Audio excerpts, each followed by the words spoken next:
Hello friends, তো আজকে পুরো ভিডিওটা দেখাতে পারলাম না, তো খেয়াল ছিল না। তো সুলেখাকে তোমরা হয়তো আগেও দেখেছো, আমার একজন ক্লায়েন্ট, অনেক দিনের পুরনো ক্লায়েন্ট, তো তোমরা দেখেছো হয়তো। তো ওর আমি এর আগেও হেয়ার স্পা করেছি, আজকেও আবার করলাম। এর আগে আমি যেখানে পার্লার ছিল ওখানে করেছি, তো এরপরে আবারও করাচ্ছে, আজকেও করালো।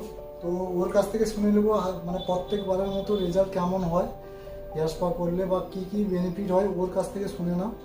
ওর যেটা প্রবলেম ছিল তার উপরে হেয়ার স্পা হয়েছে। তো তুমি সুলেখার কাছ থেকে তোমরা শুনে নাও যে হেয়ার স্পাতে ওর কোনো ফায়দা হয়েছে কিনা, তো বেনিফিট হয়েছে কিনা, দেখ ওর কাছ থেকে শুনে নাও সুলেখার কাজটা। আজকের কাজটা খুবই ভালো হয়েছে। দাদা খুবই যত্ন সহকারে কাজ করেন। আমি শুধু এমনি স্পা করালাম, তো আমার আগের থেকে যেরকম চুল মানে হেয়ার ফল যেরকম হতো ওটা আর হয় না। তারপরে এমনিতে ড্রাই রাফ খুব ছিল, ওটা অনেকটাই কমে গেছে, বলতে গেলে নেই। তারপর হলো গিয়ে চুলটা অনেকটাই লং হয়েছে।